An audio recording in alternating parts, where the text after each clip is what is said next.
السلام عليكم ورحمة الله. نحمده ونصلي على رسوله الكريم. أما بعد، فأعوذ بالله من الشيطان الرجيم. بسم الله الرحمن الرحيم. إنما الخمر والميسر والأنساب والأزلام رجس من عمل الشيطان. عن أبي هريرة رضي الله عنه قال قال رسول الله صلى الله عليه وسلم مدمن الخمر كعباد وصلي. যদিও আজকে যোগ্যতম নির্বাচিত সভাপতি মহাশয়, স্টেজে বসে থাকা উলামায়ে কেরামগণ এবং সামনে বসে থাকা তালিবে ইলম ভাই আমার বন্ধু আমার, আপনাদের সামনে যে বিষয় বস্তুটি নিয়ে দণ্ডায়মান হয়েছি, আশা করি আপনারা আমার কোরআনের আয়াত দ্বারা এবং হাদিসের ইবারত দ্বারা অনেকই টাচ পেয়ে গেছেন। আজকে আমার বিষয় বস্তুটার নাম হচ্ছে মাদক দ্রব্য। মদ কাকে বলে? যে পরিমাণ পান করলে হিতাহিতি জ্ঞান থাকে না, সেই দ্রব্যটাকে বলা হয় নেশাদার দ্রব্য।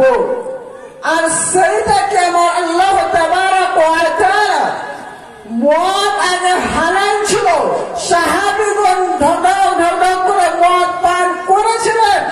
যখন আয়াত নাযিল হলো সূরা মায়দা 90 থেকে 91 নম্বর আয়াতে আল্লাহ তাবারক ওয়া তাআলা পবিত্র কোরআন কারীমের মধ্যে বলেন, ইন্নামাল খামরু ওয়াল মাইসিরু ওয়াল আনসাবু ওয়াল আজলাম।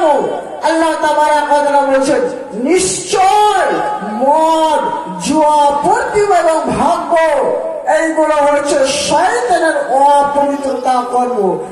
এবং যখনই নাযিল হলো সূরা মায়দা, তখন সাহাবীরা যেগুলো মদ পান করছিলেন, সেই মদের হাড়গুলো ভেঙে ছিন্ন বিচ্ছিন্ন টুকরো টুকরো খান করে দিলে। আমার মাদক দ্রব্য এতটা অপরাধ যে আল্লাহ তাবারক ওয়া তাআলা কোরআনে হারাম বলে ঘোষণা করেছেন। এবং বিজ্ঞান বলছেন যে মদ পান করলে ক্যান্সার হবে। তাহলে আমাদের প্রত্যেকটা নারীকে মদ পান করা থেকে বিরত থাকতে হবে। আপনার হয়তো জানা নাই যে মদ পান করলে আমাদের কি লস রয়েছে। আমি যখন আবুলান খুলে দেখবো, তখন আমরা সেই প্রমাণ সেটা আমরা পেয়ে যাব। বর্ণনা করছে আনাবি দারদা রাদিয়াল্লাহু আনহু, নবী সাল্লাল্লাহু আলাইহি সাল্লাম ক্বালা লা ইয়াদখুলুল জান্নাতা মাদমুল খামর।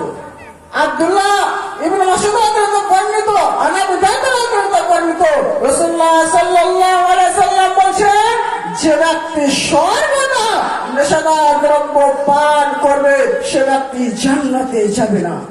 তাহলে ভাই আমার, বন্ধু আমার, আমি আপনাদেরকে বলতে চাই, আমরা যে আজকে বর্তমান সমাজে আমরা যেগুলো মদ পান করছি, নেশাদার দ্রব্য পান করছি, এইগুলো যারা আমরা এখনো করছি, আমাদের তওবা করা উচিত এবং আল্লাহ তাবারক ওয়া তাআলার দিকে আমাদের ফিরে যাওয়া লাগবে।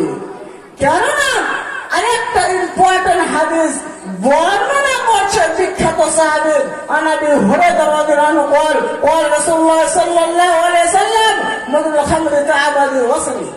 আবু হুরায়রা বর্ণিত, রাসূলুল্লাহ সাল্লাল্লাহু আলাইহি সাল্লাম বলেন, যে ব্যক্তি সর্বদা নেশাদার দ্রব্য পান করলো, সে ব্যক্তি মূর্তি পূজা করে অপরাধী করলো। আপনি জানেন যে মদ পান করা, মাদক দ্রব্য পান করা কতটা অপরাধ রয়েছে? আল্লাহ তাবারক ওয়া তাআলা মুহাম্মদ সাল্লাল্লাহু আলাইহি সাল্লামকে সম্বোধন করে বলছেন, ইয়াসআলুনাকা আনিল খামরি কুল ফীহিমা ইসমুন কাবীর। মুহাম্মদ সাল্লাল্লাহু আলাইহি সাল্লামকে বলল, হে মুহাম্মদ, তোমাকে যদি কেউ জিজ্ঞাসা করে যে মদ পান করা কেমন গুনাহ, আপনি বলুন ফীহিমা ইসমুন কাবীর, সেটা হচ্ছে বড় গুনাহ, কাবীরা গুনাহ।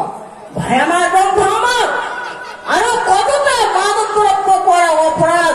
যখন আপনি হাদিস খুলে দেখবেন, এই হাদিসটিতে পাবে মিশকাতুল মাসাবিতে বর্ণনা করছে।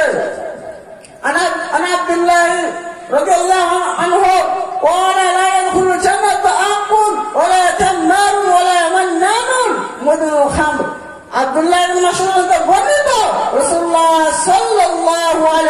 বলছেন যে 3 প্রকার ব্যক্তি জান্নাতে যাবে না, তার মধ্যে 1 নম্বর হচ্ছে যে ব্যক্তি সর্বদা নেশাদার দ্রব্য পান করবে সে ব্যক্তি জান্নাতে যাবে না।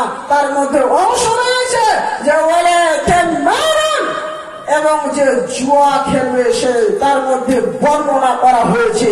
আজকে আমরা বর্তমান সমাজে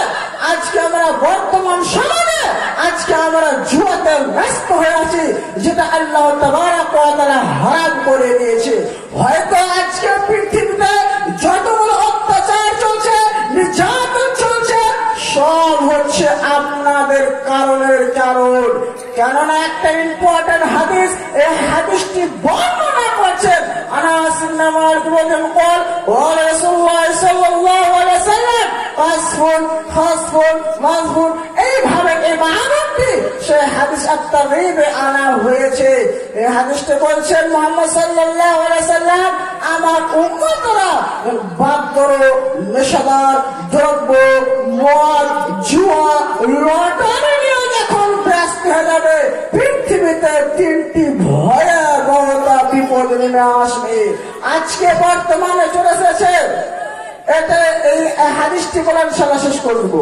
তো 3টা পয়েন্ট বলছে। 1 নম্বর হচ্ছে আল্লাহর পক্ষ থেকে কোন গজব নেমে আসবে। কয়েকদিনের মাসের ঘটনা, বৃষ্টি হচ্ছিল না, এই কারণে আমাদেরকে আমরা সে মদ, জুয়া, লটারি নিয়ে ব্যস্ত হয়ে আছি। 2 নম্বর আল্লাহ রাসূলুল্লাহ সাল্লাল্লাহু আলাইহি ওয়াসাল্লাম বলছেন যে এমন অত্যাচার শাসক চাপিয়ে দেওয়া হবে যা মুসলিম জাতির উপরে নির্যাতন করবে। কিছুদিনের আগের ঘটনা, কয়েক বছরে দিল্লিতে মুসলমানকে কুচি কাটা করেছিল, কাটবে না।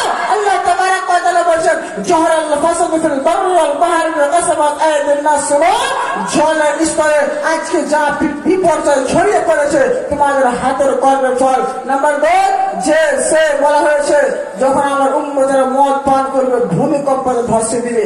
কিছুদিন আগে খবরে দেখলেন, ফেসবুকে দেখলেন, ইউটিউবে দেখলেন, টুইটারে দেখলেন যে তুরস্ক কি হয়েছিল, সে বাড়িগুলো বড় বড় বাড়ি সে ছিন্ন বিচ্ছিন্ন হয়ে গেছে। কখন আপনার বাড়ি ছিন্ন বিচ্ছিন্ন হয়ে যাবে টের পাবেন না।